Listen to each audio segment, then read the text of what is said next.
Welcome to the Mike White Podcast, where I, Mike White, share my conversations and book reviews through my journey to learn all that goes on in this amazing world. Buckle up and enjoy the ride. All right, welcome to the Mike White Podcast. So I started this podcast because I loved hearing people's stories, and I thought it was super interesting that each person has their own path through life. And today I'm lucky to have someone with a very unique story that has done many things that many people only dream about. So I'm happy to welcome former Pittsburgh Steelers offensive coordinator and Super Bowl 43 champion, Coach Randy Fichtner, to the podcast. Welcome to the show. Hey, thank you, Mike. It's going to be fun being here. That's awesome. So I want to start right from the beginning. So growing up, do you remember the first time you started playing football, and did you fall in love with it right away? Well, actually, my dad played for the Cleveland Browns for about 9 years, and his last year was the first year of the Saints, and the Saints actually had a league draft of, you could put 2 or 3 players and you couldn't protect them on the Browns team. So they chose my dad as one of those veteran guys that they brought in their very first season. And the first memory I have of really knowing football, or pictures of it, I was actually wearing a Saints uniform, and I have a picture catching a ball, so I was probably, I was 63, 68, probably about 5 or 6, 7 years old. Yeah. And I saw your dad, he played quarterback for Purdue, and then he got in the NFL and is a defensive back. Yeah, well, back then, and your dad knows this, back then, those old folks sometimes had to go 2 ways. And so it was probably the mid-'60s before everything started to be, you were an offensive player or you're a defensive player, that type of thing. So he actually played quarterback, and because of substitution rules, you had to play a defensive position as well. So when Paul Brown, who was the head coach of the Cleveland Browns, when he drafted my dad, he drafted him as an athlete, as someone that he saw who really, he drafted him because of the way he came back from a broken clavicle. He broke his clavicle against Notre Dame. They said it would be about a 6-week type injury. He came back in 3. Wow. And he found that story, and that's why he wanted to have him. He drafted him in the 2nd round. Wow. Yeah.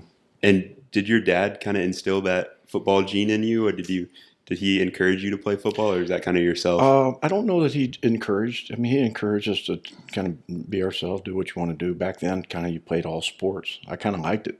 I like that philosophy. I know it doesn't exist today. Now, young folks have to kind of make decisions early. And are they going down the baseball track? Are they going down the football track? Are they going down the basketball or track or whatever it could be? I like the idea of competing. And we use year-round competing when you play football, then basketball season, mix in a little baseball track, and before you know it, the whole year's gone by and all you did was compete.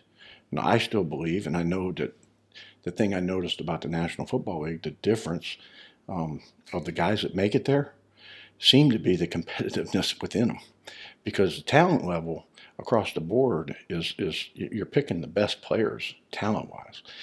The separator is the competitive fire that's inside of them, and I do think we lose some of that just by having to define one sport, and all season you train for that. Well, if you're training for it and you're doing drills, that's not game.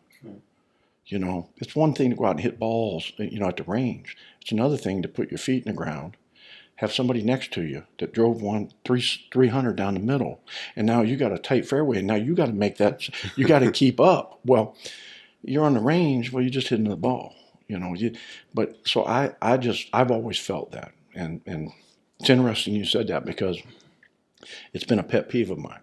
And if I think that my son would say that we just encouraged him to play all sports, and when he had to define what he was going to do, he did, and it was baseball. I never had to define it. So I played 3 sports. I loved it all the time. My dad supported all those sports. I was probably best at baseball, but football was in our family.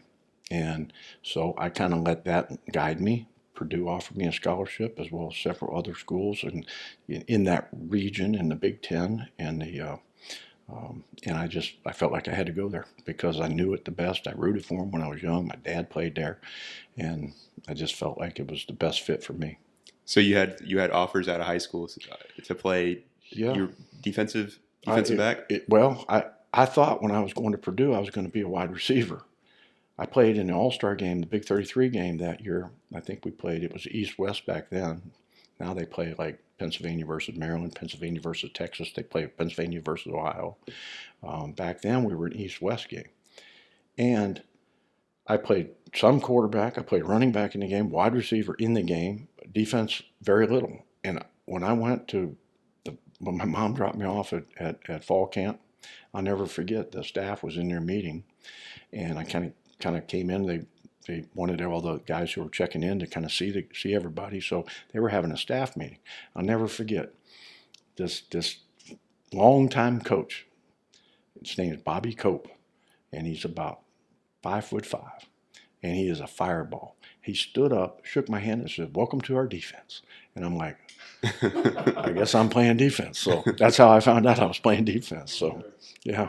Do you think playing all those different positions made you a better football player as a whole, or did you already kind of know the ins and outs? It probably wouldn't have made me a better player. I mean, yeah, maybe it made me a better understand coach.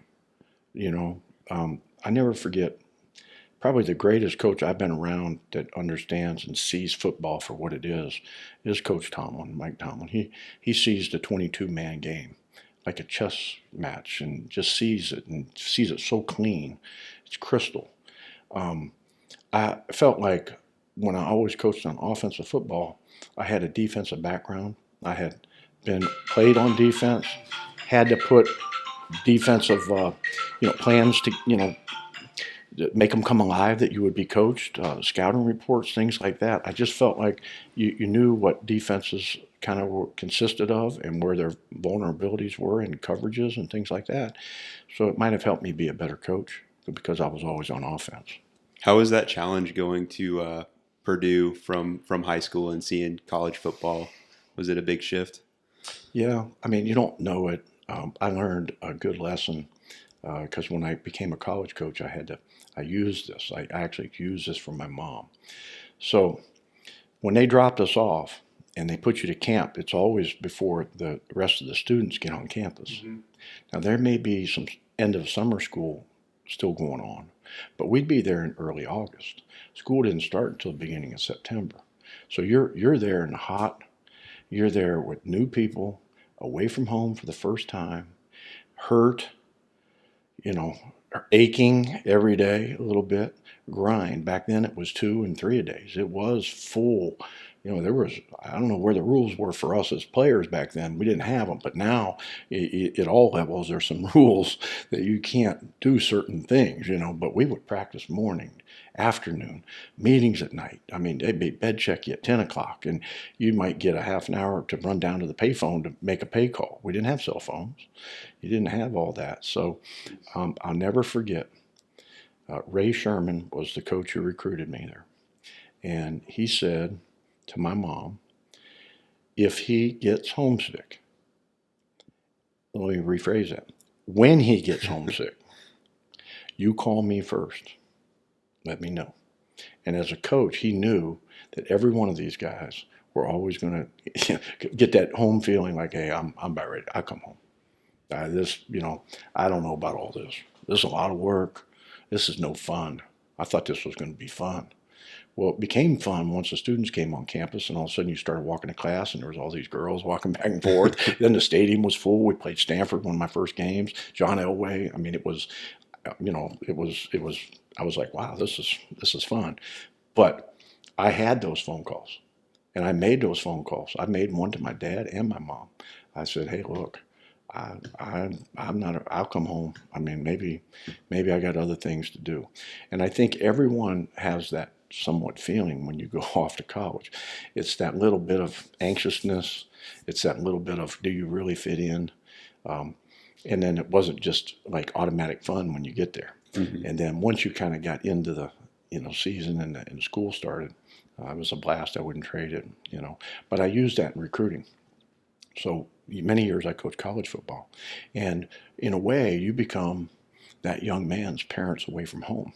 Now, if you're going to go in and actually encourage this youngster to put his trust in you and your staff, your head coach, your city, university, you may be miles away, you may be states away. Parents aren't that, they want to know who's taking care of their son, And so I always used to say the same thing, and I would say, look, when he gets homesick and when he calls you, first of all, tell him no, because there is a rainbow at the end. Hang in there. No, you do not get to come home. And then immediately call me. And then I'll go knock on his door. We'll sit down, have a chat, have a diet Dr. Pepper or something, and away we go. So. And did you have the goal going into college that you wanted to play in the NFL, or did you go wanting to get your degree and go in a different path? No, I think everyone who plays any sport at any level, they see themselves at. I hate to say this, but I would still, even years later, have dreams like maybe I made the game-winning shot for the Chicago Bulls or something. A basketball. I hadn't played basketball since high school. Was never even that good at basketball, just a hustle guy. So, yeah, I think you always have those dreams. I think I grew up around that, and maybe I saw it and I knew what it was, and I was maybe really excited to have that happen. That's what you go to school for. That's the next step you have to make. I don't think I really appreciated until I got years later into coaching and then actually went to the National Football League myself, that you realize what an achievement it really is for anybody that gets an opportunity to be at that level. The numbers just shrink. You can do the studies, and they're astronomical, of how many good college football players that don't make it in the National Football League. It's very hard. That next step is a huge one. That had to be a tough senior year when you go up for the draft and you end up, you didn't get drafted. So then you got to decide, okay, what's next? How'd you handle that situation? So what had happened was I had hurt I actually had a couple concussions, but what I found was in doing some of the x-rays and things that I had actually had a little slight chip in one of my vertebrae. Now, it wasn't anything that they were ever going to say that they couldn't say was going to be more or less harmful if you continue to keep playing. So as my senior year came around, I only played a couple games. So by the time the draft got there, I wasn't playing football anymore. I was already ready in my mind, probably sliding into get my degree, move on to the next phase, whatever that might be. So that dream, if you will, had already kind of passed with that, And did you knew you wanted to stay in the game and continue in any way you could, or did you think of coaching right away? I did, because my dad at the time was coaching. So he was with I want to say at that very time he was with Bart Starr in Green Bay. So he was the secondary coach then there. And we used to go up and train. I used to take guys like Rob Woodson and some of my buddies, Ray Wallace. We would all go up there and train and do that kind of thing for a week, extended period of time in the summer. Just it was a lot of fun, and we thought that we would, all be in that position.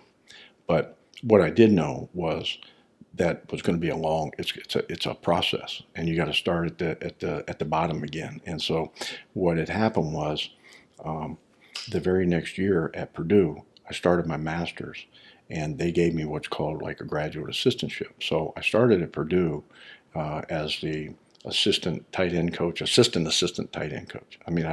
was really just there to do the grunt work and breakdowns and things like that. And as a graduate assistant, if you got to fill up the coffee, you got to fill up the coffee.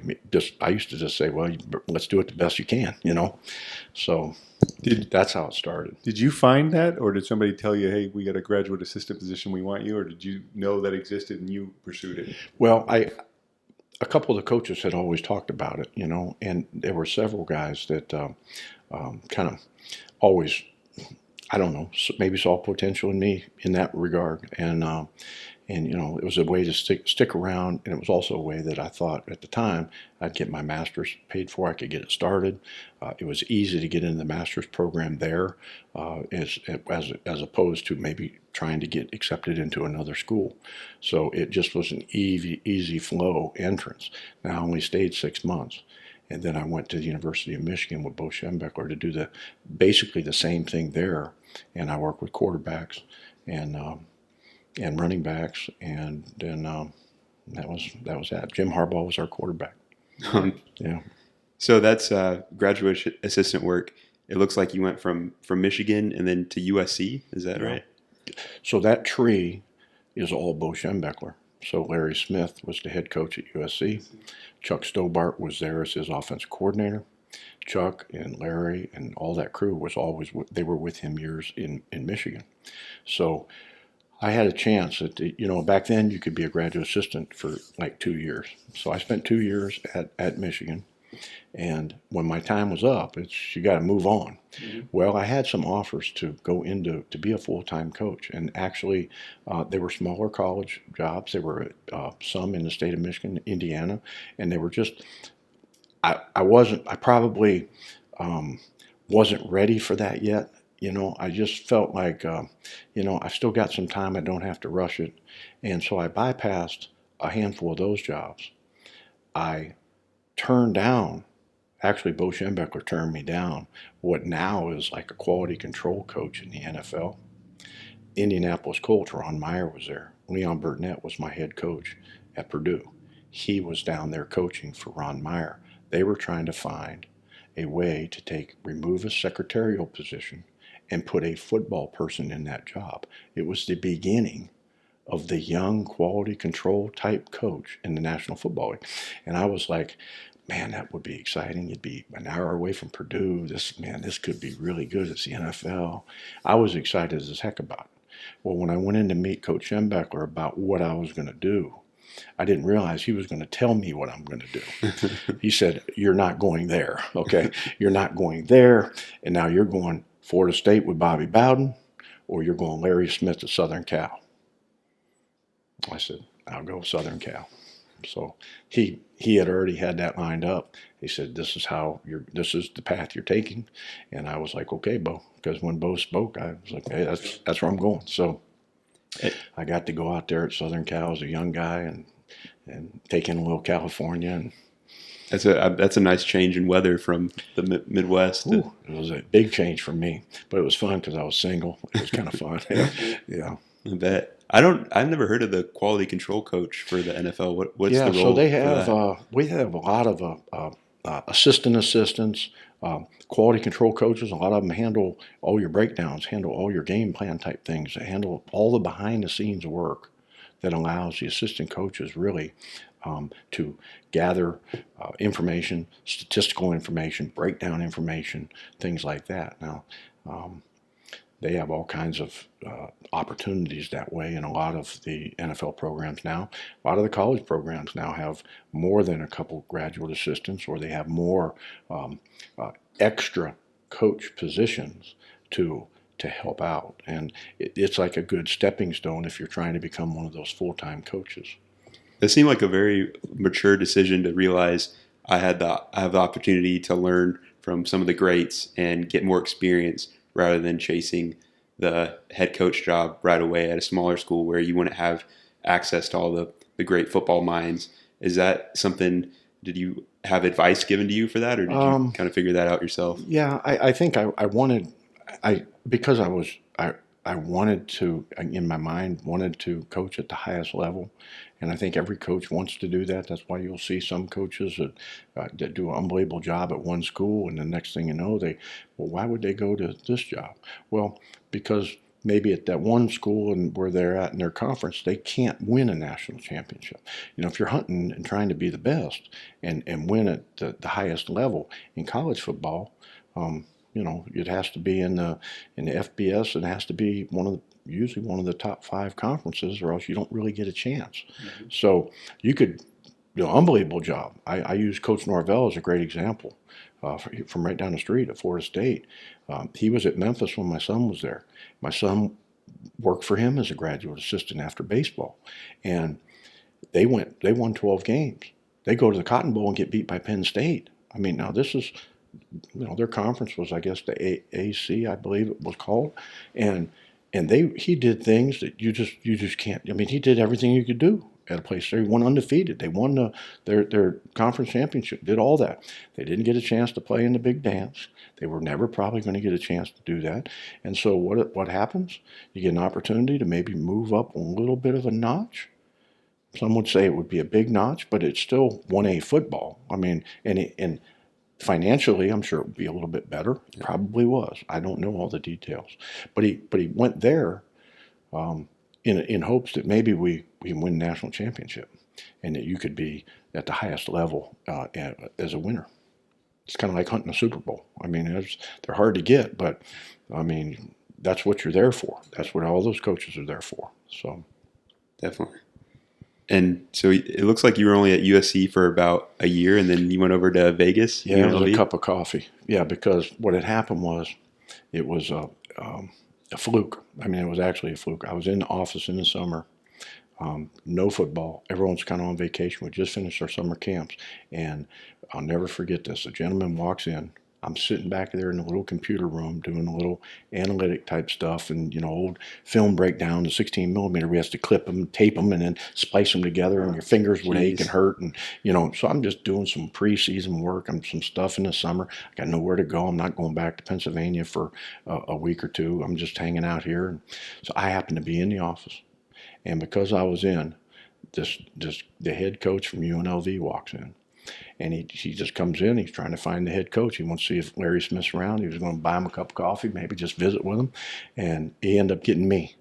And so we talked for like an hour and a half. He was interested in what we were doing. We watched tape together. I showed him some of the things that we were doing with the breakdowns and some of that. And the next thing you know, he says, "Hey, I want to talk to you about something." And I said, "Okay." He left, shook my hand, walked out the door. I figured, okay, I just met the head coach of UNLV. That's no big deal. I mean, it's a big deal, but it's not He calls Larry Smith over the weekend and basically said, "Look, I have a job for him. I want him to, it'll start next week. It'll pay this, and tell him, go. I mean, come on, I'm bringing you." And Larry Smith called me in and says, "Randy, I think you ought to consider it." The same thing happened. Chris Alt from the University of Nevada, Reno, did the same exact thing on the weekend. He called Larry Smith. Larry said, "Well, he's going to UNLV. Sounds like Monday. He's going to definitely probably take the job. He's been offered it already." So Chris Alt flew me up on a Sunday. They actually took me around looking at houses. I was 24, 25 years old. I'm like, wait a minute. I'm not going to buy a house. I mean, but they showed me the area and all that. And I said, "Well, I'll get back to you." Next thing you know, I went to UNLV, and I took that first step of, all right, now I get a chance to basically be that full-time assistant, and let's go and see what you can do with it. And the coordinator from USC got hired 6 months later at Memphis to be the head coach. And he and I were, again, Michigan connections. I had worked with him already out at USC. So as soon as that season was over, I immediately went with him to Memphis. And that was the greatest move I ever made. I met my wife. I worked there twice. Loved the university, and Memphis. The community's been. I mean, we've always loved Memphis. It's a beautiful, beautiful university. My dad, he worked out in Memphis for a little bit, and I just remember walking down the campus, and it's a really good school spirit, all that. And yeah. Were you the quarterbacks coach? Yeah. So when I went first, I was the wide receiver coach and I was the quarterback coach. Then 2 years in, I was both the wide receivers and quarterback coach, and minus calling plays on game day, I guess you would say I was the pseudo offensive coordinator. I was probably Coach Stobart's right-hand man. Coach Stobart passed away a couple weeks ago, rest his soul. We loved him. He trusted me. And so, when he couldn't be in meetings, or when he couldn't do certain things as with this group, when you're a head coach, you get pulled in a lot of different directions. Sometimes meetings have to go on, things have to go on. He'd always kind of entrust me with that. So I got my first opportunity really to I guess, lead somewhat the staff, and make some decisions when he wasn't there as far as their game planning and things like that. So it was a little bit of preparation for that. And then was 4 years there with him, got married, lived right on campus. Had my first house. My first house was a bachelor pad, and then I married Jennifer, and then she was there, and she turned the bachelor pad into more of a home. And about a year and a half later, I probably got my dream, and the head coach at Purdue called and wanted to offer me a position, and it was kind of like I made full circle back to where I went to school, and I felt like, the Big Ten, that opportunity, I have to take it, and I did. And Chuck supported me. It was great. I stayed through recruiting. And we did everything the right way. And then when recruiting day was over, about 2 days later, I left and never looked back. But Memphis pulled me back later, Right. Because the circle just kept coming back around. So, anyways. So how is that where you said you're a quarterbacks coach, wide receivers coach, and as a player, you played a lot of defense, and is it a difficult shift to go to those different positions that you weren't as familiar with? Maybe you would say that, but as a coach, when I went on as a graduate assistant, even at Purdue, I was always on offense, so I didn't know any different. And I think I would say it would be difficult, but I would start to look back to the people that were directly influenced me. Gary Moeller, Bob Spoo. Bob Spoo was the AD and head coach at Eastern Illinois forever. He played with my dad. He was a quarterback at Purdue with my dad. Jim Coletta was an offensive coordinator forever at UCLA and head coach and NFL coordinator. And these were the guys that were, molded me as an offensive coach. Because of that, I never looked at it like I was be disadvantaged because I didn't, maybe play those positions. Well, you said quarterbacks or wide receiver first when you went to Memphis. I know they both happened. Yeah. Which one was when first? I first went there, I was the quarterback coach. Okay, so you're quarterbacks coach. That means you're in charge of a staff, or Yep. you're at least in charge of a section, a functional area. So did you base all your coaching on things you've seen in the past, or did you take everything you've seen in the past and then add a little bit of what you had, or did you say, how did you go about running the first practice? Yeah. Well, the system that obviously we were employing in Memphis back then was, offensively speaking, was all Chuck Stobart, because he had been a coordinator, and he had been a coordinator at USC and Arizona, and he'd been head coach at Utah, head coach at Toledo. But I had already worked with him. So of all the other coaches that were in that room that he had hired for that staff, myself and one other gentleman were the only two that had ever been in his system. So that, from a functionality standpoint, the ease for me was easy flow. It was like running water, To the others, it was always growth and development and trying to stay ahead of the curve. And I thought maybe he would have wanted it that way. We want to do it this way, or this kind of concept, or we don't protect this, this style. We're going to protect this style, So. It was always interesting. But it was quarterbacks is a unique group always to be a part of, because they just touch the whole. It just seems like you're you don't just compartmentalize at that position. Right. I always felt like the quarterbacks had understood everyone's kind of role and function and position and where they're supposed to line up, how they're supposed to line up. If you have a really good base understanding of that, then you take it to the next level and you really understand the structures you're seeing across the line from you. And when you can put all that together, again, you're back to playing 22-man football. You're going to be pretty good. Some of these guys, Mike Tomlin, is a great example. I mentioned he sees it like that. And he used to tell me all the time, when I was coaching Ben at Pittsburgh, he would say, just remember now, he's an artist. He's an artist. And not maybe a scientist. So when you want to coach, and most coaches want to coach, sometimes over-coach to be a coach, I always kept that in the back of my hip pocket and felt like and I hope Ben would appreciate this, and I know that he probably would say this, but I wanted to prepare him however he needed to be prepared.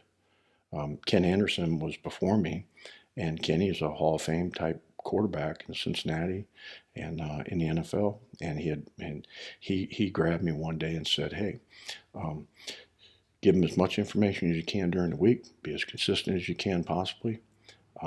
Where they need assist, give them a little bit more. Have some pure things that you can put as nuggets, and then on game day, get out of their way." Because all you're going to do is cloud things up, and if what do you need, what do you want, we that kind of communication. So over time, it was easy to kind of work with Ben because you knew that, hey, he sees certain things, and you may know that, hey, you could help him. They're rotating a lot this way. You're seeing this kind of pressure. This is what we're going to see probably next because this is what they've done in the past.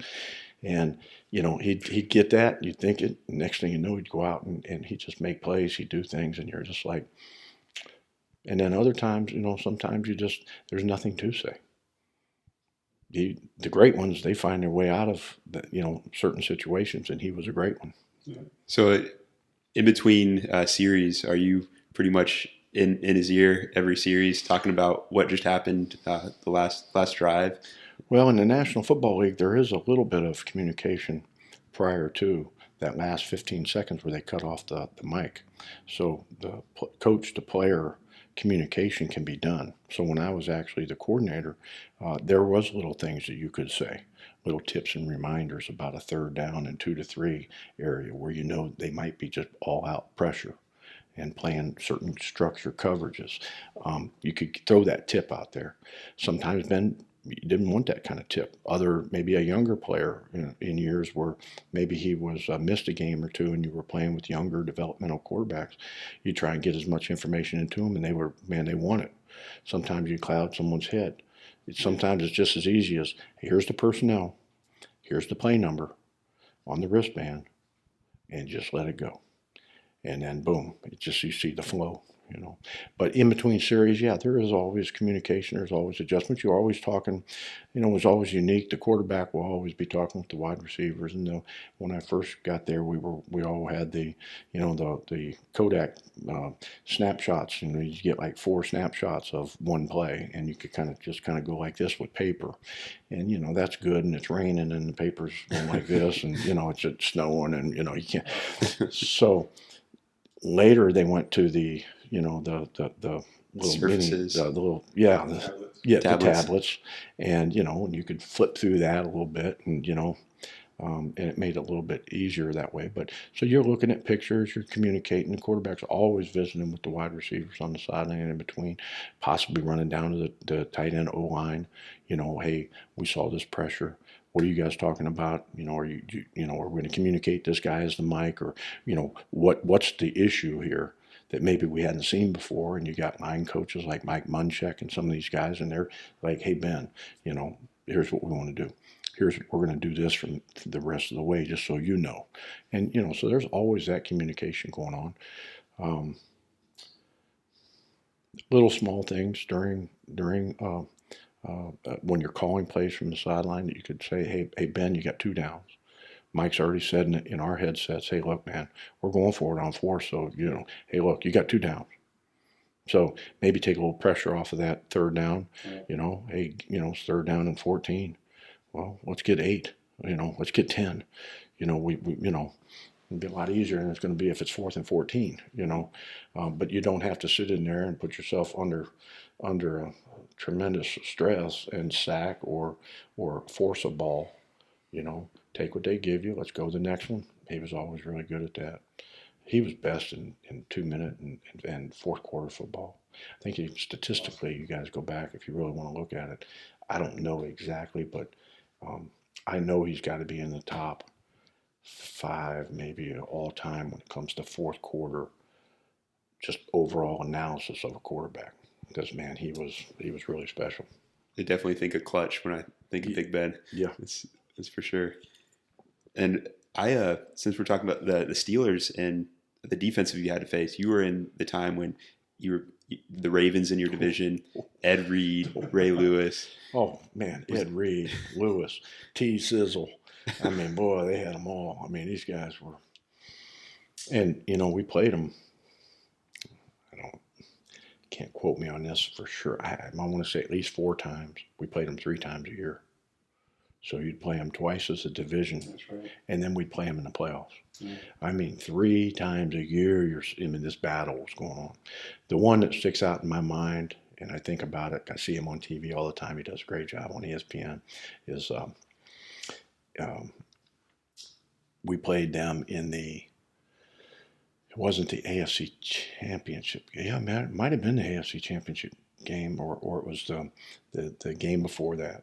And we're playing, and it's a battle. We're in Pittsburgh, and you got a little bit of snow. It's exactly what you would expect. A little bit of snow, a lot of smoke and steam coming out of guys' mouth, and I mean there is hitting going on like you cannot believe. And there was a hit in that game, late in the game, and our safety came in and he hit their running back. And I mean, both guys basically knocked each other out. I mean, the collisions in that game were ferocious. I mean, you could feel they're bone chilling. I mean, and the battle, and then Troy Polamalu, running. I mean, the stand. I'll never forget the film. The next day when we're watching it, they're filming from the tops of the stadiums and some of these, and you can always tell when the stadium's crazy because it's shaking. Wow. Was that a whole different challenge, the Ravens compared to, like, could you tell the different defenses, and would you say that would be the most difficult one you faced? They were as good a defensively as there was in the league. The only difference was our defense was better. Troy Polamalu. I say that because you just think they were really good. I mean, our defense was spectacular, and those guys, and they were just. Ryan Clark was his name. So Ryan Clark came in and he hit that running back, and I mean it was unbelievable. I mean it just set the whole time. I mean this is what this game is all about. Wow. Yeah. That's definitely Troy Polamalu was, I think, my favorite player to watch growing up, and as crazy as a defensive, as a safety, just how fast he was, and he could be anywhere, wherever he wanted, like right away. It seemed like. Yeah, he had a lot of freedoms he roamed back there, and I know Coach LeBeau and that defensive staff and Mike T. They gave him a lot of freedom. He was the quarterback, if you per se, on defense, and I mean he was everywhere. I mean he'd be on the line of scrimmage, he'd be way over there, and at the snap he'd end up over there on that half. I mean he played that position very uniquely, but he had great skill set, like even like a running back. We would go through walkthroughs on Saturday morning, and when we would do the victory at the very last snap of the walkthrough before we go get on a plane, or before you don't have to show up until the hotel that night on Saturday. Troy would always go back, and he'd be back there about 13 yards. We'd be in a victory formation, and Ben would take the snap, take a knee. Both running backs would close in and make sure it's all secure. Troy would be back here, making sure that ball didn't pop out, making sure that the game's over. He's sitting back here because he's the best tackler and can run. Well, they took it to a whole nother level. So Ben would take the snap, and sometimes he'd throw it back like it was fumbled. And then Troy would take it, and he'd start running down the field, and he's stiff-arming people. Well, this was a walkthrough. I mean, we're just this last play in practice, and everyone would have fun with it. And but Troy always just sit back there and say, "Hey, man, let me have one. Can I have a running back play? Can you let me just have one running game?" He's one of the best. And you're saying the caliber of athlete to make it to the NFL is just the cream of the crop. Just very few people actually make it to that level. And even do you notice certain traits or about the players that got them there or that have been successful? Yeah, I think real combination. You like to say it's that they're just the most gifted, and they're the most talented. Yes, they are maybe the most talented. but they also have the other characteristics you're looking for. You're looking for things that sometimes aren't measurable. You know, the inner, this confidence, this competitiveness, this desire that they have. It's hard to measure that sometimes, and then when you're evaluating guys on tape, you know, from a distance and there's no sound and it's not a TV copy and you're just watching clip after clip after clip of a college guy on tape, it doesn't always tell the story. You don't know what's being said on that sideline when their defense is giving up 2 touchdowns and who's running up and down the sideline trying to fire everybody up if you weren't sitting there at that game and if you weren't watching him, you know, communicate to the folks on his defense. And then you realize, wow, this guy's got a lot of fire into him. Then you realize that in all big moments throughout a season, he rose. So, you know, when you're making a profile tape on somebody, you know, you realize that play might not have been the greatest play he ever made, but the timing of the play he made in that game just won Texas the championship because of that one play, you know. And sometimes just evaluating guys, you don't know that. You don't get all that. That doesn't. But these guys are the most competitive. They obviously have to be really above the neck intelligent. You really do. You just don't roll the ball out and say, well, you know, I'm bigger, stronger, and faster, so I'm going to play in National Football League. Nope. Yeah. You're going to have to bring the other things with you as well.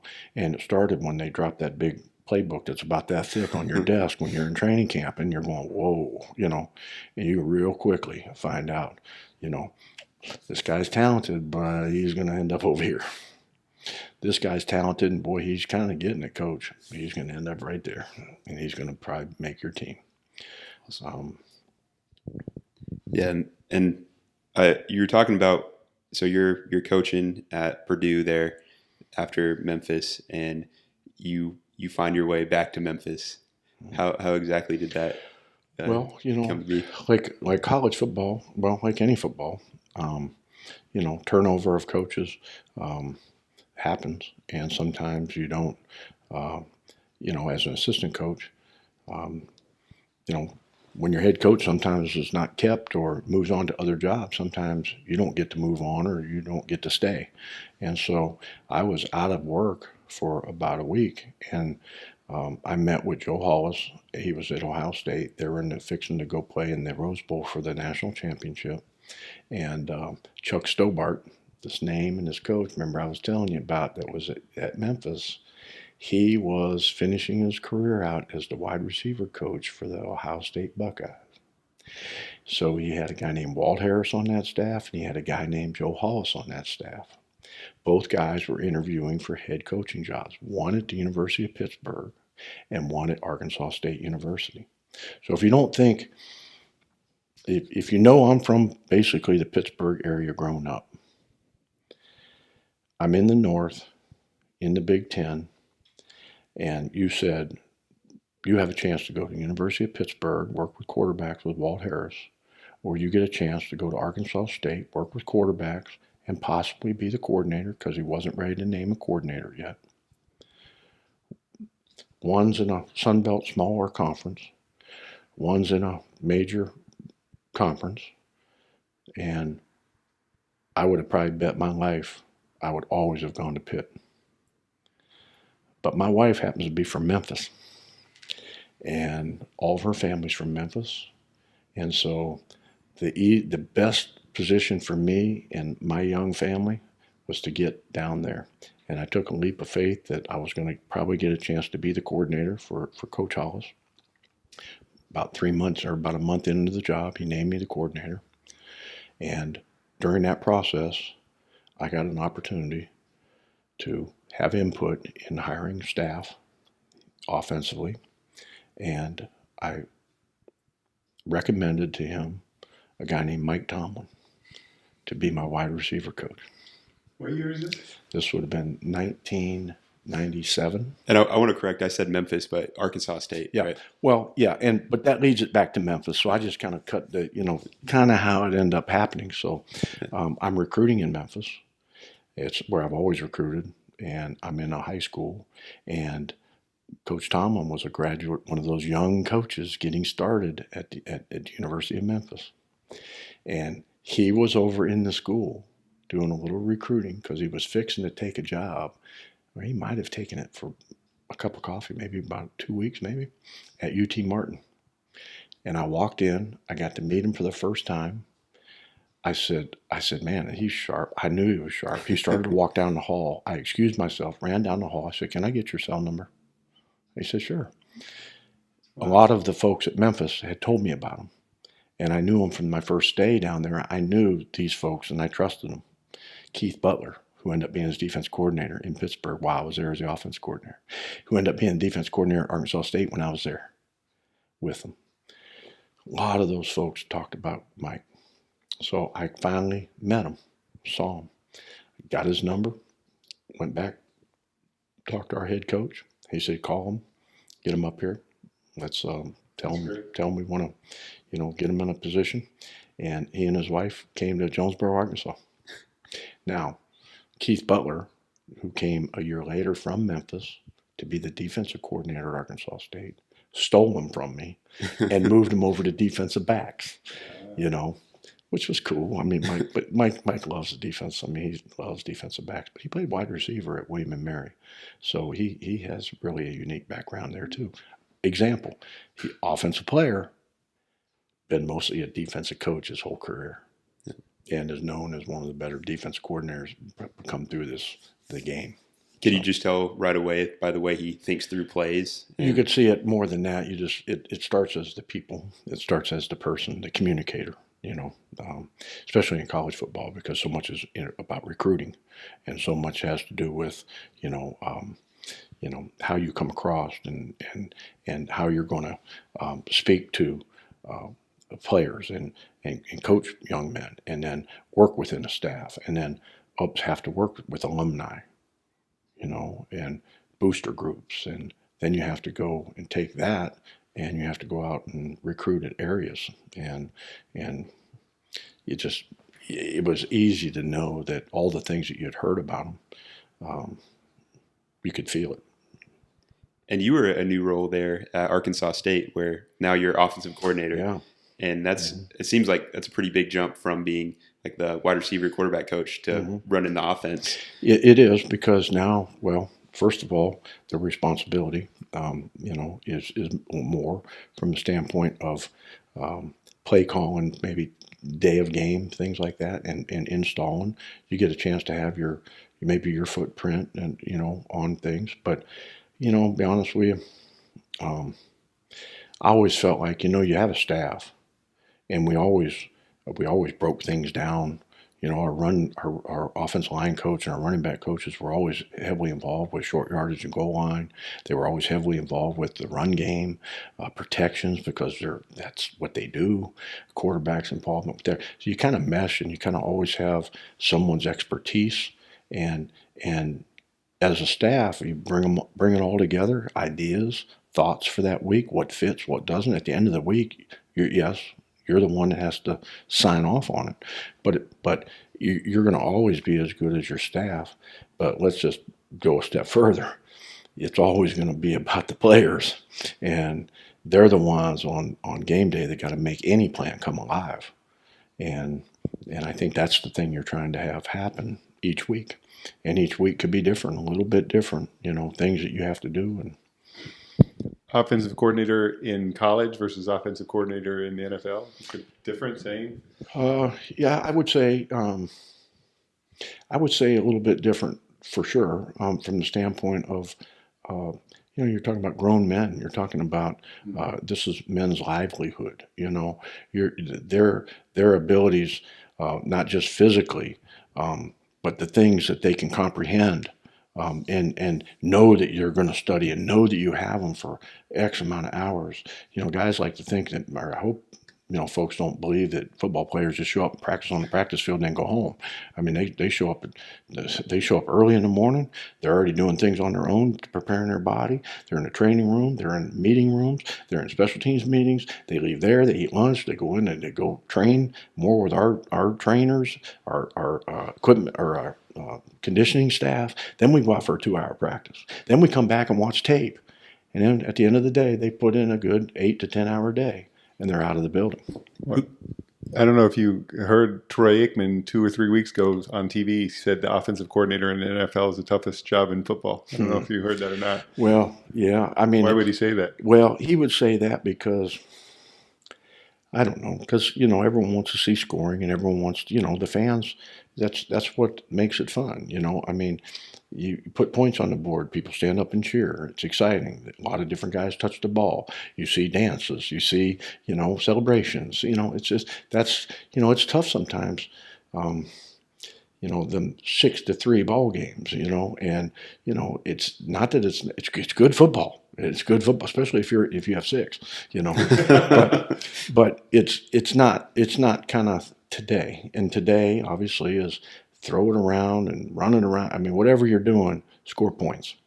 And so, at the end of the day, an offensive coordinator has to be able to do that. And if you're not scoring enough points, you're probably not winning. And it all comes down to wins, losses. And I knew when Mike Tomlin offered me that position after 11 years of working for him as an assistant coach. When he offered it to him, I knew full and well when I shook his hand and said yes, that it comes with an expiration date. Where potentially if I was continuing to be a wide receiver coach or a quarterback coach, maybe it doesn't. It expires when Coach Tomlin expires. But a lot of times, coordinators, that's where, top of the food chain starts. And if the food isn't good, we got to get a new top. And so I get it, understood it, and wouldn't have traded it for anything. And you're talking about the high scoring offenses, and it seemed like when you went to Memphis and that type of in college football, that's when the spread started getting really popular and just it was really fast. And you took that Memphis team from a decent team to a really good offense in Memphis. What would you attribute that to? Well, I could name the names. Rich Rodriguez, Hal Mummy. Just all these coaches that we used to always hang out together. Kevin Sumlin, the Oklahoma staff. We were one back, no back, and spreading it out and fast flowing. Tommy West was the head coach at Memphis and basically said, hey, look, all I really care about is that we play fast and we eliminate as many mistakes as possible and give us a chance to play our defense, because Memphis has always had very good defense. So I'll never forget, the only thing he ever gave me a little picture. It said score or punt.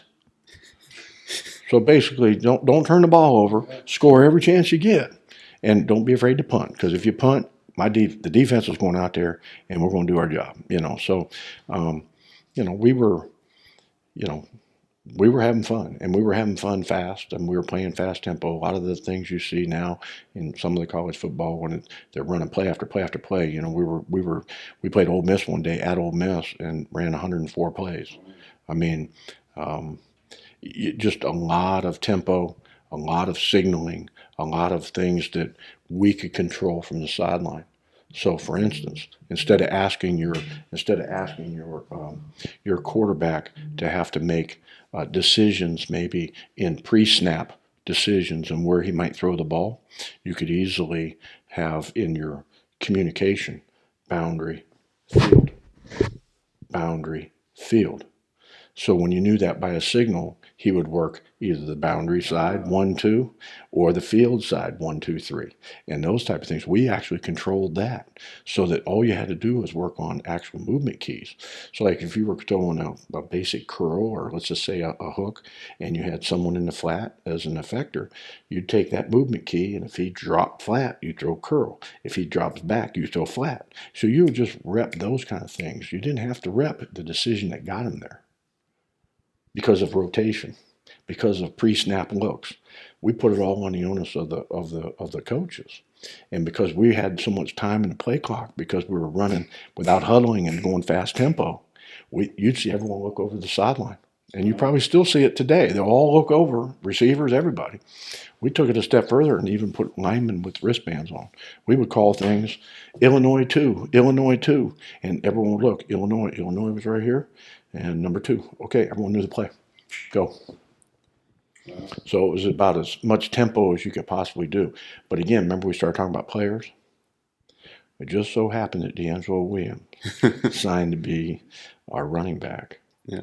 And he was about as good as they were in the country. Him and Peterson from Oklahoma, they were battling each other every year for who was going to lead the nation in rushing. How much does that open up the possibilities that you can do on the offense when you have a player like DeAngelo Williams? A lot. I mean, it's not the X's and O's, it's always the Jimmy and the Joes. So the bottom line is do things thoughtful, do things that have an advantage, that skew your way. But at the end of the day, make sure that that young man touches the ball X amount of times, and you'll have a chance to win. Yeah. And the NFL, when you mentioned what might be different comparative, is matchups. Who do you have to contend with? You're looking at guys on defense now. Look at Parsons from Dallas. When he is lined up, you have to know where he is. You have to either slide protection to help that tackle. You better have the best all-pro tackle playing where he's at. Or you better be using a back to chip. You better be intelligent about how you choose to throw the football, because that guy will change the game. He'll strip sack the quarterback. He'll sack him at the wrong time. We'll be punting. We'll be losing yards. It's just a lot of bad things happen if you don't take care of the matchup first. College football, we played with tempo and speed, and we played a lot of bodies. It kept a lot of people fresh. It made a lot of guys play, which team morale comes up. All of a sudden, you got another wideout that would come in every 3 plays because the other guy just ran a deep route. Boom, he's in, he's out, and they're subbing real fast. I mean, before long, you're playing, 25 to 30 guys on offense a game. In the NFL, you really play about 11, 12, 13. Yeah. Yeah. And it sounds like so your coach there in Memphis just gave you the clear objective of either score or punt, just broad objective, and gave you a ton of freedom to implement that as you saw best fit. Yep. Did you see that throughout your career, or was there more coaches that were more involved? Yeah, no, he was great. Well, Mike was great too. I mean, Coach West was awesome, but the staff we had. I mean, I just think back now. Russ Huseman's been at Chattanooga as the head coach, Richmond as the head coach. Clay Helton just left USC as the head coach. Yeah. He was our wide receiver coach. I mean, these are the guys I'm working with. I mean, you're talking about really solid, fundamental guys. And again, if we don't get anything out of all this communication today between the 3 of us, it's always about the people, and it's about who's all pulling the rope the same way. You've all seen the little picture there of the donkeys that have both tails tailed to each other, and they're both going that way, and nothing's happening. Okay? When you've got to all be going that direction, or it's not going to happen. And it doesn't matter anything else. Staff cohesiveness, that it transcends right to the players. Players are not unintelligent. Right. They see that. The consistency of what you're doing as a staff is going to make the whole flow. It's going to in tight moments, there's not going to be a panic. Everyone's going to trust in the calls that's being made because we've talked about it all week. We put them in those practice situations. Doesn't mean it's always going to work, but there's a trust and a great feel and a confidence level that, man, we did the right thing. And I don't know if you had a similar situation, but so my experience in the military, if there is something I disagree with of my boss or the way he's doing things, I'll go talk to him personally behind closed doors, not in front of the guys, and say, hey, I think we should be doing it this way because of this. And if I'm not able to convince him to be on my side, I'll carry on and I'll execute his plan. Sure. As he said. I don't know if you've ever had conflicts between coaches and how you guys resolve that. Sure. I mean, I think if there wasn't a day without some kind of conflict, maybe we've we've gotten satisfied. You're always pushing the envelope. I used to just feel like, hey, man, when we're in here together, we say whatever we need to say. And if things aren't good, say it. If there's something that we should be doing and you want to do, or that you're strongly convicted about in this week's prep, hey, man, bring it to the table. Don't sit on it. It may be the difference in us winning and losing this week. Doesn't necessarily mean at the end of the week that's going to be in the plan or not. But it's interesting because Mike T used to always talk about to the team about what he would refer to as sport bitching. So you mentioned if you had a problem with your boss, you went right to your boss. If you went to your buddy next to you and said, man, I ain't not getting enough balls. They're not throwing me enough balls. That would be considered sport bitching, because the truth is you're bitching to somebody who cannot solve your problem. Yeah. And sometimes he's glad you have him. Go to who can solve your problem, and you'll eliminate all that bitching. Okay. You'll either get your answer that you wanted, you might not, but at least it's ended. Yep. So I always thought that was interesting.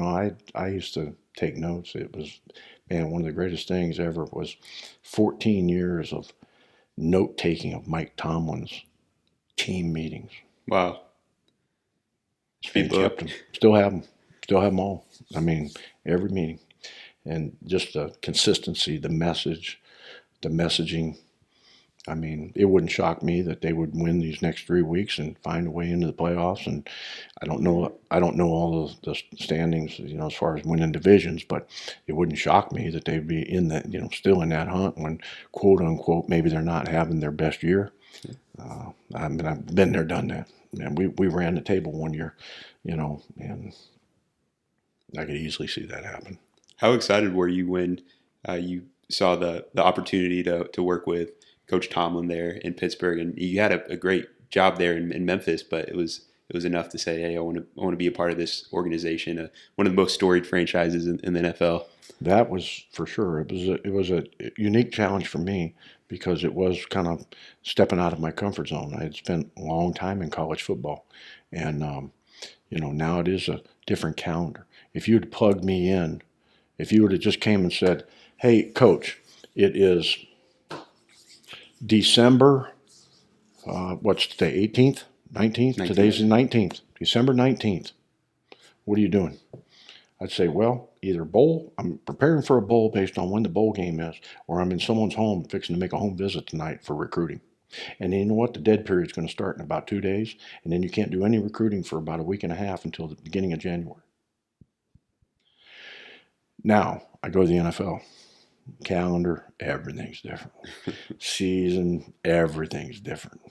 So now if you ask me, what would you be doing December 12th? Well, I'd probably be playing a game, but I don't even know what that practice plans look like, because I've never done it. I don't know what our practice is. I don't know if we practice Mondays, Tuesdays, Thursdays, Friday. What is that? So, from a learning curve for me, it was exciting every day. I used to tease. I mean, I don't know that I ever worked my whole life until I got down here, and I assistant tram drive over at the part-time tram drive over at the tennis center. Because I love my job, and it was just fun. I never looked at it as work. Yeah. But it was a lot of fun. We're looking at, like, Bruce Arians was the offensive coordinator, so I get to learn under Bruce, and Bruce is just, he's incredible. And you see some of that even now, when he won a Super Bowl, on his own. And, we had really good football players. Ben is a young player. Santonio Holmes was MVP of the Super Bowl. Hines Award, probably going to be in the Hall of Famer. We just had so many unique people. Kenny Anderson, I mentioned, great player. The staff was all-star. And did Coach Tomlin call you personally to tell you we want you here? Yeah. So I was at the house. I laid down to take a nap. I believe it was a Sunday afternoon. that night it was talked about that he wasn't going to be getting the Pittsburgh job, and all the news was coming out that it was going to go to Russ Grimm was going to be the head coach there. And okay, because he had called me saying he had interviewed for that job. And I said, okay, all right, no big deal. Sunday morning, I've got recruits. We have recruits in town. I remember talking to Clay Hilton. Clay walked around the corner and says, I know, I heard that this morning. Yucky, you know. I said, I hadn't heard from Mike, but I don't know what's going on. You know, a lot of things get said. People start speculating. You know, I haven't heard from him, but who knows? So we say goodbye to the recruits after the recruiting weekend. They're all leaving the hotel. We go back for about a 1-hour staff meeting on campus as a staff. I'll never forget, we were all in there. Everyone's talking about what they got planned for that week, who's on the road, who's not on the road, what are we tidying up, how did it go this week? We got this commitment from this guy. This guy committed to the head coach, you know, and man, congrats, man, it's going to be great.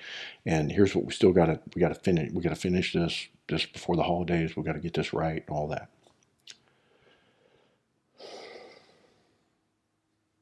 I go home.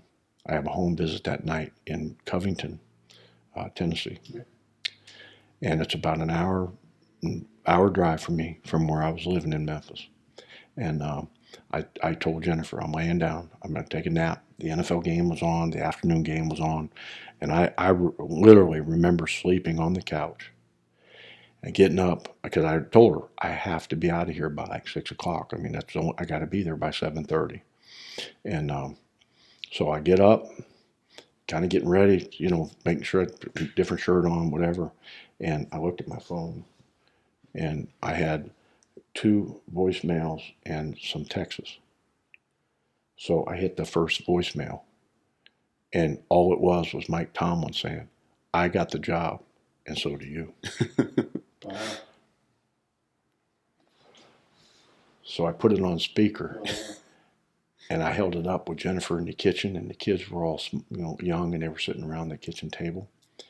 And she looked at me and she started crying. And the kids started crying because they thought something was wrong. They didn't know that it was the happy tears, that it was like, wow. Wow. And that was that moment. I got the job, and so do you. So cool. And then we talked that night a little bit, but I mean, really didn't talk until like next day or so. And then he had me call Bruce Arians. Bruce and I had never met, but we coached against each other. He was at Mississippi State when I was at Memphis. And we talked a little bit. And then I heard from Omar Khan, who's now their GM. He was, you know, one of the business guys and the managers there, and so from a contract standpoint, flights, you're gonna, when we're gonna try and get you up here this day, and I was like, let's go. So Tommy West was great. He was super. He said, hey man, you got to go. It's gonna be great. How soon were you out in Pittsburgh? Oh boy, I would have been there probably within 4 days. I mean, yeah. What was it walking into an NFL facility for the first time there, being on the coaching staff? Interesting from the standpoint of the size. I was a little bit taken back. You know, in the NFL, we draft you. You don't draft us. Now, free agency, yes, maybe they get their choice. But in the NFL, when you're drafting, they don't get to pick you. You pick them. So the things that are on the wall and all the extras, you know, the things that you have to keep up with the Joneses with at the University of Texas, at all these big programs like Alabama. That's why every other year, they're building new facilities. They're trying to up the team next year because, that's what them players want. I was kind of taken back because it really wasn't like that there. It was just a building, and it had one thing that you can't duplicate. It had 5 Super Bowl trophies encased in the thing. That was pretty cool. We put a 6th one in there. But there's no big slogans on the wall. The weight room's small. You only got to have 53 guys. Colleges have 153. I mean, Wow. Yeah, I mean, you know, the size of weight rooms are the size of this building. I mean, you know, in Pittsburgh, we only had 53 guys on the team. What was when you grew up, your dad was with the Browns, with the Steelers, one of your favorite teams, or the Browns, or were they That's your a enemy? great question. That's a great question. No, I hated the Steelers. Easy to say because it was the truth. I was not a Steeler fan, even though I grew up an hour north of there. I was a Browns. I was born in Cleveland. I was born. Jim Brown and son and I were born the same day, same hospital, same room. I think it was. I mean, yes. So I was a Brown my whole life, and everyone in my high school, everybody knew that. And then that switch flipped quick. Matter of fact, the very first game I coached in that for Mike and the Steelers was against the Cleveland Browns in Cleveland. Wow. And we whooped them. I want to say 38-7 or something. It was great. My dad was there, and my dad was part of their Legends Club. Wow. And he came down after the game in the locker room, in our locker room, and he congratulated me and Mike, and Art Rooney was there, Dan Rooney was there, and Kevin Colbert, and we were all just sitting around the locker room. And it was exciting. We won the game. Mike won his first game, and I'll never forget. My dad made a comment like, "Man, I'm just not used to that butt kicking. I mean, that we used to beat Pittsburgh like it was nothing." And I'm like, "Did you just say that, Dad?" I mean, right in front of the owners and everyone. But I mean, that's what he knew. Yeah. When he was with the Browns in the early '60s. That Pittsburgh wasn't their challenge. The challenge were the Giants and these other teams. Pittsburgh they would beat. Well, those times have changed since the '70s. And then Joe Green and all that, and then moving forward, and then obviously, we've had our fair success against Cleveland. So, I don't root against Cleveland. I'm a Steeler, but I root for good games But at the end of the day, Mike T's still there, so I root for them. Right. The one thing in preparation for this, I was going to ask you: the Steelers. Do you know the history? Their fans travel so well. Did that happen before? What's the history of why they travel so well? I would say the history is, the '70s and those teams of the '70s and. Just built that big. I mean, it's just a love for the colors and maybe the city and the toughness of the city and just kind of what the steel town was, and it's just tough, everyday folks that just work hard and they have a winner, and Pittsburgh we win. People say Dallas is America's team, and you hear that all the time. If that's the case. Steelers are the world's team. I'll promise you. Because when we travel better than anybody. It's amazing. And I mean, take over the house. And you're talking about Atlanta 2 weeks ago. They were down here. I didn't go, but last time we were there, new stadium or not, didn't matter. I'm sure Pittsburgh had 60-40, 70-30 in percentage of fans there. Amazing. They used to buy those tickets up. Cincinnati, that'd be a good study. Now, they played in Cincinnati the first game of the year, and they beat them there. And Cincinnati just came off a Super Bowl where they didn't win it. They're at an all-time high at fan confidence and just, man, being a Bengal again. I'll bet you, if you do a study, I bet you'll find a great number of those tickets were again bought by Steeler fans. So what happens is, when you're in Pittsburgh, those season tickets you can't get. They've been sold out since the '70s. So you can't get a ticket. So you may live in Pittsburgh and you take your family vacation based around whoever they're playing on the schedule.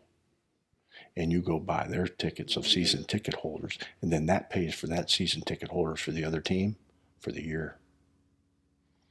So if I'm in Atlanta and I know you're coming, Pittsburgh's on the schedule this year, at home, just paid for my season tickets. I'm going to miss the game. I'm selling those 4 tickets or those 2, and it's going to pay for the rest of my season. Wow. Yeah. It's an amazing thing. And I go back to the Rooney family, just the consistency, 3 head coaches in how many years? Over 50? I mean, it's a blueprint. And you have a hard time sometimes understanding them. Can't the other 31 teams see that blueprint? They've been right there with them. You keep changing the head coach every other year. Not only is it costly, look at the change that you're having to go through. Sometimes it might be the difference of you just hanging one more year. Right. And you got over that hump. But everyone gets impatient, and and rightfully so. The owner's the boss, and they want change, they change. And that's who am I to tell them not to do that? They can do that. But I do think that if you want to use some history to your side, Steelers have laid a pretty good blueprint on winning. And you got to see that right when you got there. Pretty much in 2009, you got to Super Bowl 43, and I can't imagine it's the biggest event in America. I mean, just the Super Bowl commercials, everyone's watching. How is that 2 weeks of you win the AFC Championship game, and now you have to prepare for the biggest game of the season? I'll never forget. Mike stood in front of the group, and you have a week to prepare at home. Then you go down there for a week, and you kind of come in, and then you practice there. We practiced in South Florida when we were in Tampa, so we were at South Florida University. And you had that normal week before the game, but it's not normal, not when you're down there. So I'll never forget. Mike used his experience when he was with Tampa when they won the Super Bowl. He came in, he told the whole team, staff, everybody. He had the first meeting. He says, look, guys, get your tickets, get your family, take the next 2 days, knock it all out. Because when we get started in this process, you can't have that as a distraction, and it will be. If you're getting 13 tickets or 10 or how many you're getting, it's done now, it's done today or tomorrow, and we're done with it. Put it on the burner, because when we go on, we go on. And you can't be distracted with all the other stuff, because there's plenty enough distractions. But, he had foresight to know, to tell young folks that had never been, hey, this is going to come on you, and we can prepare for that now, and made that whole transition really good. I just remember, man, we had so many folks go to the game. I didn't have many go to the game because I didn't have that many tickets, but all my family came down there. I mean, we had 33 people, I think, at a dinner, and it took me, 3 days to find out where I could get 33 in. All in one spot, and it's just a lot. It was a lot. And they all stayed back and watched the game in the hotel rooms and all that, because they just wanted to be a part of it, and it's just so big, but, keeping the team focused, it wasn't hard with that group. I mean, you're still talking about Ben Roethlisberger, and you're talking about Troy, you mentioned, and just all those guys, man. They keep themselves moving in that path that was straight, and they did. Played all the way four quarters, and it took 4 quarters, like most games. You'd play all the way to the end. Did the extended halftime affect you at all? Or? It was different, that was for sure. It goes on. I can remember the guys I think first 10 minutes or whatever, it's just, don't even say a word. Coaches, you never get that kind of time. It seems like you run in the locker room. You talk for about 2 or 3 minutes, and all of a sudden you get out with the guys real quick, and then before you know, you're running back. Guys are going up in the press box. You're going back on the field. Guys are coming out on the field. That's how fast it is in real time. But then you hear this beating back there, and they got all these singers and all this stuff going on, and fireworks and stuff, and you can kind of hear it, mumbling in the locker room. But I just remember the first 10 minutes. Even the coaches just, maybe changed shirts and, went to the bathroom and, sat back and just took a deep breath. And then we got together, and then we talked, and then players, offense, defense break, special teams took time to talk about special. I mean, it was well planned out. We knew it in advance. And it was even said that if it's going to be like a 30 minutes or whatever it's going to be, 29 minutes, whatever it was, down to the wire, it's probably going to be a tick more, but don't get impatient. That was unique. It was different. And then we were 2 years later, we were in Green Bay, we were in Dallas and lost to Green Bay. And that was that big new stadium down in Dallas. It was, well, you talk about room and just locker rooms and stuff. It was like a Taj Mahal. It was beautiful. And so the clock hit zero, and you guys were Super Bowl champions in 2009, Super Bowl 43. How did that feel? How did that game end? As far as I don't remember the specifics of it. Yeah. Did they go right? I know you had to play 4 quarters, but did somebody just run out the clock, or how close was it? Well, we had to take a 2-minute drive down to score. We needed a touchdown. Field goal wouldn't win it. Santonio Holmes missed a ball on the left side that seemed like it would have been easier than the one he caught for the game winner. Now, again, it seems like it would have been. He would tell you, yeah, I should have caught that. I ran it. I dropped that ball. I dropped that ball. But the one he made on the sideline was one of the greatest toe taps in the history of the NFL. Yeah. And to do it on the biggest stage at that moment. What gets lost in that is the actual throw that Ben made as well. It was in the only spot that it could have been thrown that wouldn't have been potentially picked or batted down, and you've got one more down to win the game. Or, I mean, it was just between him and Santonio. It was the best it could be, and it happened right in that end zone, right to my right, so I could go down to, I think we could go to the 30 to 30. You know, is your lane for coaches. And I remember going like this, like, did he catch it? And everyone kind of went out on the field, you know, and the next thing you know, you saw the hands go up and you knew it was touchdown. So they ruled a touchdown on the field. Now you got to get through the replay, you know. And then what was unique was it was in the end zone there where the ship is for Tampa Bay's ship that's in their stadium. And it was right, and I knew that. So when I looked down there, because I could go down about 10 rows, or maybe it was like 8 rows up, was easier, but it was right in that middle, and that's where my wife was and our kids. And so they were right there on top of that catch. Wow. A little known story about that, though. Interesting. Before we started that year off, at training camp in Latrobe, Santonio Holmes, Hines Ward, Nate Washington, the group that we had down there, Lima Swede, I started that meeting off with those wideouts there, and instead of over coaching, like I probably did my, rookie year, first year, that first day you get them in training camp, well, you coach them all the way up until the last bed check hour, you know, and they're just looking at you like, Coach, come on, man, it's first night, you know, come on, we're going to see you in the morning again. Well, okay, I learned, you know. So that very first meeting, I had gotten a CD in the mail, DVD, excuse me, from the National Football League about basically the greatest toe taps, when they called it toe tapping, NFL toe tapping, or something like that. And it was a video about Lynn Swann and all these great sideline guys, Chris Carter, all the guys that have done this. They showed these sideline catches and their footwork, and they had it to music. It was like ballerina, and it was really cool. It's about a 15-minute video. I put it on the machine. The guys got a kick out of checking it out and watching it. And then we clicked it. When it finished, I said, guys, bring your playbooks back down in the morning. We'll meet 15 minutes earlier than 8 o'clock. And we'll make up the time we didn't get tonight and feel rude. And they were all, yeah, Coach. And they were all excited because they could get out. And I didn't kill them that first meeting back. And they had an hour before bed check. And they could all get together and hang out. And,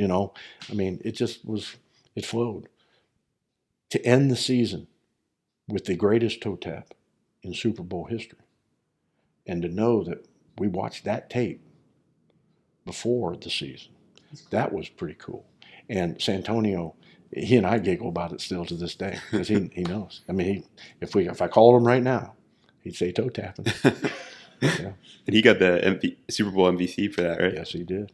Awesome. That had to be one of the best receiver cores that I've ever seen. I can't think of. It was an interesting group. They did everything was unique. What they did. Nate Washington take the top off the defense. Hines Ward did all the dirty work, turning them third downs like you couldn't believe. Santonio Holmes won every one-on-one of battles and punt returned. I mean, it was collectively as three really good. You had Limas, who was a young player trying to fit in. You had, There was a handful. Dallas Baker, the touchdown maker from Florida, he was on that team. You know, we had a lot of just guys that just all put their hand in the pile and worked hard, but they did the dirty work too. Now they blocked. I was prideful in how they played the game, you know, and sometimes that's there's an art form, but that group was led again. If you're talking about, you know, you're not going to be able to sit there and pat your own self on the back. You're going to look at Hines Ward and say, man, Hines, this is your group. Lead, baby. And he did. And then it always got passed down to the next group, you know. And you find that those good teams, you know, they help each other. And the leader in each room is known. And, man, if you give back to these young guys, all it's going to do is help you eat. And you're all going to get fed. And it's going to be even better because winning championships is what it's all about in the end. Yes, I understand you want to be your own multi-million-dollar CEO of your own company called you. I get it. But we got to do it in a team structure. And the better we do it, the more we win as a team structure, guess what's going to happen? Everyone's going to know who Nate Washington is. Everyone's going to know who so-and-so is. And then opportunities when you become a free agent or when your second contract comes up, maybe you're ching-ching in your pocket. We used to always say, don't blank with the paper. The paper was the green. So when you're messing around at practice, and we're all trying to win a Super Bowl, because green starts falling off of trees, you know, don't be messing with the paper. And that was always just something that, you know, was kind of common amongst the guys. They held each other accountable. It sounded like you guys had some just great leaders throughout, not just where you starting with Coach Tomlin and then giving that message, and then everyone believed in it and just represented, and down the whole chain to every single player knew that what they needed to do and just executed. They did. I mean, it was a team that was always together, and, you know, we'd win ugly games. We'd win games. You know, I mean, it didn't matter how we won them. I mean, it was just at the end of the day, we got back on that plane, or we left our home stadium, and you did everything you could to win that game. Everyone felt good about it, and we moved on to the next one, you know. And if we had a setback, it wasn't a setback. It was a learning experience. And how do we make it better this week? And, you know, because the one thing that can happen is if you start to ride that roller coaster, that's not good. Matter of fact, our roller coaster was always kind of like this, and it gradually kept ascending. And you just hope that you never get to the top and never have to take that plunge. Because if you keep ascending, especially in December and January, there's a probably pretty good chance right now, if you really start researching it, AFC or defense, or AFC or NFC, whoever the hot teams late December, early January, they're going to be the ones who win the Super Bowl. It doesn't happen by chance. They're ascending. And there's lots of ways that you could not be ascending. Injury. You know, things like that happen. And at the end of the year, you know, sometimes you get into the playoffs, but that doesn't necessarily mean you're still ascending. You know, I see the Bengals right now. They're on a 6-game winning streak. Every week, they just seem to be getting better. I don't know. You know, teams like that, them are the ones you better be worrying about. And I heard Mike T tell our team, as we ascend in December in our journey, you'll know. Because you just keep getting better. And every week you're still practicing to get better. And you didn't plateau. And you definitely aren't descending. And because, you know, there's times at end of years you start to, you know, guys get hurt. You get a defensive leader hurt. You get a quarterback hurt late in the year. I mean, look at Lamar Jackson right now. I mean, he's missed 2 weeks, and they've scored a total of 10 points. I mean, or whatever. You know, there's reasons why a good team might not win a Super Bowl. It is hard to put 16 back then, 17 now, plus preseason, plus bye week, plus 4. I mean, you're talking about a window of 30 weeks. 30 weeks now to keep anybody, your team, you know, riding that injury and that injury or that this issue, or maybe a road game come off of you play a Sunday game in Pittsburgh, and then your Thursday games in Seattle. Do you know how quick that turnaround is? I mean, guys, you don't even practice that week. Jeez. No, we walk through. You don't even get to full practice. You won't put helmets on, nothing. You walk, and then you're on a plane on Wednesday. I mean, some guys need 3 days just to get, you talk about an 18-year veteran like Ben. I mean, you may need 2 days after a hard-fought game and the bumps and bruises that come associated with it. I mean, you need 2 days alone before you even do anything. Consider playing 4 days later on the West Coast. It's kind of crazy they don't give the Thursday game guys like a bye the week before, and they have it throughout the whole year. It seems like it's here to stay, but it's got to take a toll. And mention the fact that you have to go overseas. So we went to London and played. That's a zapper. I mean, you talk about just a trip. I mean, they do a nice job in the NFL scheduling, because if you the flip side of playing that game is now you're done Thursday, and the league mandates players off Friday, Saturday, Sunday, so they get their time off. So you get a kind of a fresh. It gives you more of a 10-day break, kind of like a mini bye. Mm-hmm. So, and it's always good to play. I would bet that any team, including always the Steelers, man, you get a chance to put us on primetime, let's go. We'll take that only game on. Well, Mike Tomlin's famous for primetime Monday night games. Yeah, I mean, he'll take Monday night every night. I mean, give us Monday night, give us Sunday night, put us on Thursday night, Saturday night. Let's go. Christmas. They showed the record of Mike Tomlin Steelers on those primetime games, and it's ridiculous. Like, it is excellent. So it definitely shows out. No, it is very good. Finishing on the Super Bowl, so you won the game. Now, obviously, you celebrate with your team, and that's for a day, a week, a month, and for a lifetime. So what kind of things, that was 2009?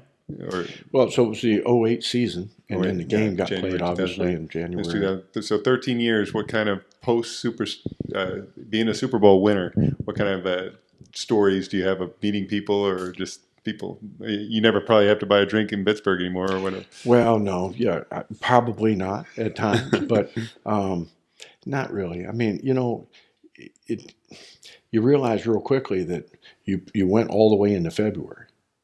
Do you know how quickly August comes around for training camp? Wow. I mean, you're back at it quick, and that's true. Not to mention your off-season work, and the draft is. I mean, I don't even know that we took a couple of days, and boom, we were in draft prep. Yeah. I mean, that's how quickly you got to move on. If you're sitting around thinking about, boy, can't wait to get my Super Bowl ring. It's going to be a great, boy, I can't wait for that party, and I can't wait for this. And, oh, man, when we're going to see the president, we're going to the White House, right? Man, that's going to be great. By that time, you've already lost your next season. Yeah. I mean, it was just get back in the grind, let's go, and you just put your hand in the pile again, let's go. Now, along the way, there was all kinds of fun, and there was obviously the sense of achievement in that. But the truth is, once you kicked off that next season, you're only as good as that day you played that day. Yeah. And then the next week, and then the next week. So you got to keep moving forward. And like I said, if you're, I think the thing about Pittsburgh is you're never satisfied. You're always trying to win the most Super Bowls. And there's other teams now challenging us. New England. These teams got 6 Super Bowls too. Everyone's hunting that 7th, Well, not everybody. Only a handful of people. A select few. And so I wanted to ask you about you were talking about how busy that schedule is, and how do you manage your time? Is there someone that a specific job to create the whole schedule, or is that on? There's you have a weekly calendar, a monthly calendar, a yearly calendar. Mike's always been great about giving you, as a head coach, they'll give you that calendar in advance so that you can do your planning offensively, installation, scheduling, things that you want to look at, practice plans, things. You already had that well in advance, so you'd have your plan. What's funny is when you come from college and the first experience you have is every day of that year is kind of like a new day, like, oh wow, okay, so this is when we, start the process of working on scouting and working on the draft and going to pro days, and then there's the combine, and then here's what happens at the combine, and here's what your schedule is in the combine, and then here's these 2 days off where maybe I get in that flight. If I get a direct one down here or something, I get down to Destin, hang out for a little bit, and then get back. The very first year, there was no time for that because I didn't really know what was next. Then after that year, a little bit more, and you just always just kind of, figure it all out. But Mike was always great because he would give you a calendar well in advance. And if you were a planner offensively or defensively as a coordinator, special teams, you would already be with your staff. Here's when we're going to work. This the hours we're going to work. Mike was great. He had one saying and said it all the time: don't guard your desk. Being out on the practice field and with the players. I mean, don't worry about impressing me by being here until midnight. And, all that doesn't matter. At the end of the day, we get the job done. Yeah. So it wasn't ever about, hey, you're not going to impress me by sitting there in front of that film, for 18 hours. If at the end of the week, nothing really good came out of it, all you did was make yourself more tired and probably didn't have less energy with your players. I guess just from his evaluation, hey, at the end of the year, we'll evaluate it all. And that's his job, is to evaluate staff, players. Decisions got to get made on players. That's the unique part about National Football League. That's why you see all these teams have an opportunity to compete every week. Teams that, that maybe like Jacksonville, who've been down for a while, all of a sudden they can win these games too. They've been having a lot of first round picks that have been high picks. They've teams scheduling, how all the NFL works is beautiful because they make it very competitive.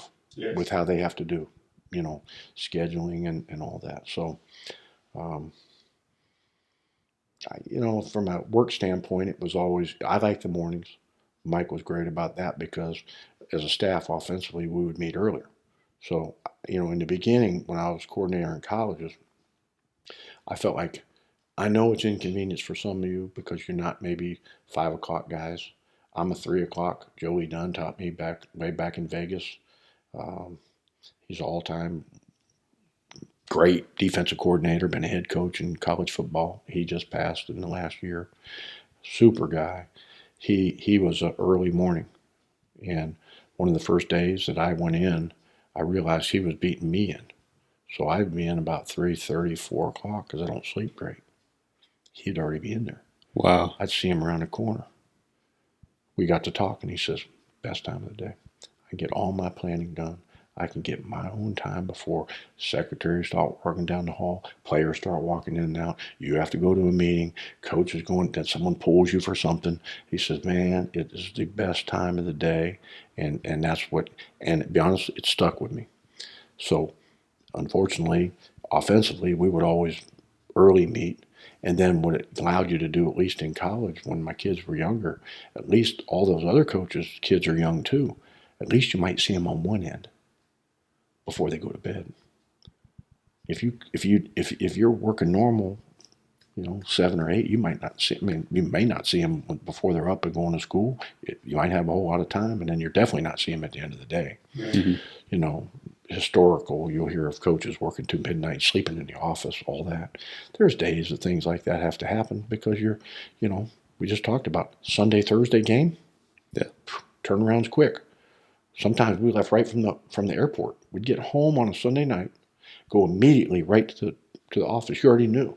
You were showering at the office. You were going to be there for a whole 24 hours before you got back home. But it didn't. But you had to do that. As far as your weekly schedule, I always felt like, you know what, you got X amount of hours in a day. You can get your work done. Let's be efficient and let's work efficiently while we're here. And they provide breakfast, lunch, and dinner for you. I mean, you walk downstairs, you get whatever you want. I mean, it was there. So, hey, guys, we'll get a quick bite. I'll get back up here. We get all our cards done. Guys, we get this stuff done. You can get out of here when you can get out of here tonight. You'll have your time to prepare as well. So if you want to prepare for your receiver meeting based on our staff meetings and the plan that's gone in, you have plenty of time tonight. Or do it in the morning. before we meet. I mean, it always felt like if you were prepared as that leader in that room, then you're going to give all those other coaches their time to be prepared. So when they go into their rooms and take the message, that it's all that they have time to prepare for it. Put videotape together, sync it with what's going on with practice, what we're going to actually do in the plan that week, and you'll see the coaches, man, they appreciate that. And I know I did as an assistant coach. We get our marching orders. Man, I got some time. I'm going to go make sure that my tape's going to be right. Here's how I'm going to present it the next morning. This is what needs to talk about first. This is the clips from practice that we need to improve on. This needs to be corrected. This was deleted. We're taking it out of the plan. This, and that. Boom. I got my plan, and here we go. And through your career, you've seen the progressions from physically cutting the little clips, with scissors and taping them together. And now they have all the different camera angles, the iPads. How much better can you prepare nowadays than when you started? Yeah, I mean, these guys are walking around with their phones. They got their iPads. You can instantly. I really got a great look at it because during COVID, we were kicked out of the building. I mean, they closed up shop, and so I came down here. I came down to the beach, and I worked out of my house from, March into June, maybe. I think I went back for a week in June. We had a coordinators meeting, and then we all came back July 13th or whatever. But we had every meeting offensively and staff meeting and the draft all Zooming and all, sitting at my desk right here. Are you like overcome by all the analytics, or is it almost too much with the data? You could be. I mean, I appreciate any information you get. It's great information, but you got to be able to use it. You got to be able to use it. You got to be able to do it in a timely manner. And how it fits that week for you. There's a lot that goes into it because, they have the analytics folks, just like we talk about quality control. That's kind of what happens is, they give you a breakdown every time that Antonio Brown's lined up on the right and he's inside the numbers. He only runs this route or that route. And it's over the course of 4 years, but it's only when we're at home, but it's not when we're on the road. And I'm like, whoa, okay, well, we're on the road this week. Okay, do I have them in a cut split or no, we're just keeping them out wide? Are we motioning them? I mean, you can take it to a whole nother level. I get it. And I think it's awesome. And if you can grab some nuggets every week, I should think if you could just get a little bit something, and you could take that to your group, and then you could implement it that week in your plan. That it might just be the difference in 3 or 4 plays. Well, that 3 or 4 plays out of those 70 might just be the difference in the game. Yep. We've talked about overcoaching. We've talked about, obviously you can undercoach. I mean, there's no doubt you can maybe not be as prepared as some. I'm not saying that doesn't happen. It may have happened with us before. We got outcoached, I'm sure. But I can promise you it wasn't because we weren't, all geared in the right direction and trying to do things what was best fit us for that week to win a game. And within the plan, as the head coach has spelled it out, to win that week. Because every week's different in that league. And with the analytics too, do they have a person there for like time management wise? I know there's always big controversies every week. Everyone's judging the coach and how they decided to call or not call their timeouts at the end of the game. Is there a coach on the sideline that is recommending? There's always people in everyone's ear. I mean, you have a pretty good communication. The head coach flips from offense to defense to special teams. He can hear what's going on at all times. I know that in Pittsburgh, Mike T would always go through these scenarios and talk. And a lot of times they were talked about before we even got to the stadium. I mean, we would talk about them in staff meetings. Hey, we're in this situation. We're on the road. You got 2 points to win the game, or you kick the extra point. We're going to go for 2.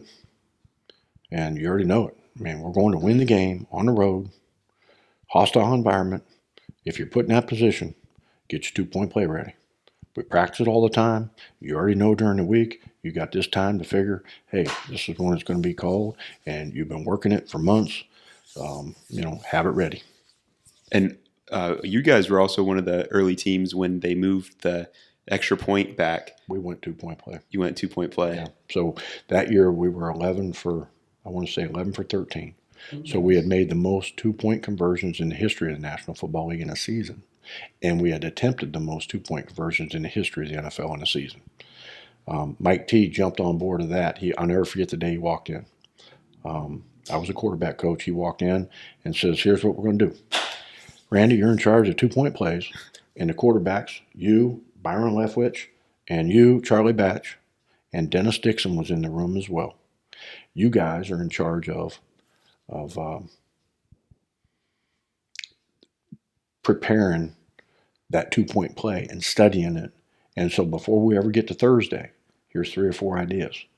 And then Mike T decided we were going to start doing what's called 7 shots. So every Wednesday, Thursday, and Friday practice always started with goods versus goods, balls on the 2, 7 shots. Because you go 7, someone's winning 4. Offense, defense, offense, defense. And we used to pride ourselves in trying to win all 7 if you could, but that's hard to do, especially when TJ Watt's out there down your balls and stuff like that. But we learned real quick. I'll never forget, I watched a game. I can't remember which one it was. Well, I do remember. A year ago, Baltimore had a chance to win, beat Pittsburgh on a 2-point play. They did the same exact thing. John Harbaugh decided, probably made this decision in the week, if we're late in the game and it's that tight, instead of going to overtime, and you got to feel how your team is and the momentum of your team. You know, if you're, again, ascending in the game and playing pretty well and you're catching steam, well, shoot, kick that extra point, we'll win it in OT. But if you're not, sometimes, man, we're still in this game. We got a chance to win it right here and get out of here. You know, what happens if Lamar Jackson, just got hurt to play before? And you're like, well, we're going to go to overtime? No, we're going to win the game right here in 2-point play. Well, I'll never forget, they ran a 2-point play. And Lamar Jackson faked, I want to say he faked left. Well, I knew he faked left because it was like a rollout right. And he had to navigate TJ Watt. That's a mistake. Especially when you have another option to roll left away from TJ Watt, who always lines up right there. So these are the things in planning that you have to kind of be aware of. But we had that opportunity every day. Mike would say 7 shots. Man, we went down there. We had our 7 plays scripted. They had their 7 defenses scripted, and we practiced red zone, tight red football. And a lot of those things would fall into tight red calls. So my first year, I believe at that time, we set an NFL record, 76%. I think we're 76 or 78% touchdown conversion rate in the red zone that year. It was the highest in the history of the NFL. Jeez. And it was attributed to? Truly 7 shots. We were down there 7 more times a day. Then you didn't wait till Thursday when you did red zone and Friday. So you actually got Wednesday, Thursday, and Friday, and those were extra 21 reps. Yeah. And things that you can do in there that tight window throws, ball's got to come out like that. Helps teach young quarterbacks too, the timing and what has to happen when you're down there throwing the football. It was one of the greatest things. I'll never forget when Mike came in and did that.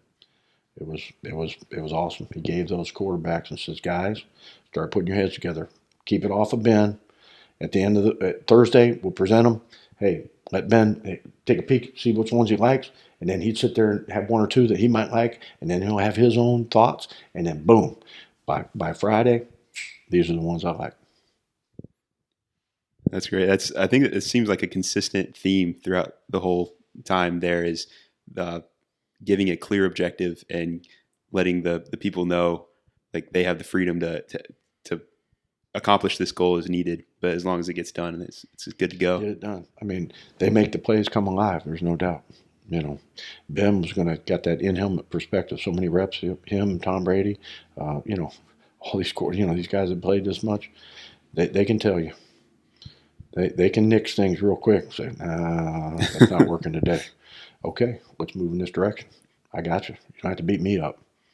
I mean, you're the one that's playing the game, and he's the one that's seeing the game through that lens. And at the end of the day, it doesn't matter what I see. Doesn't matter what I know. Doesn't matter what any coach on the sideline knows. It's what he does and what he can do with the guys that he's playing with. And that's what you're trying to prepare him as best you can for during a week. And then he just makes that all come alive on game day. It's awesome. Mm-hmm. Dad, is there any other questions you had? No other questions, man. I've thoroughly enjoyed this. Really thoroughly enjoyed this.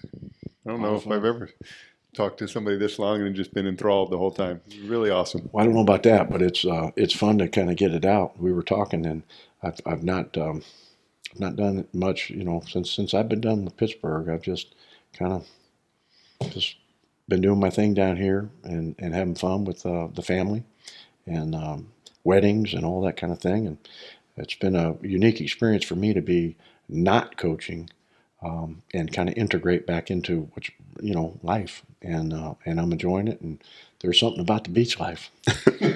Well, Coach, I'm happy for you. I feel extremely fortunate and thankful for you coming on the podcast. Thank you. And I hope you enjoy the holiday season. Yeah, Merry Christmas. Merry Christmas. Merry Christmas. Yeah. All right. Thanks, Coach.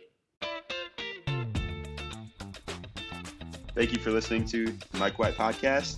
Be sure to follow us on Instagram and TikTok at Mike White Pod and subscribe to the YouTube channel.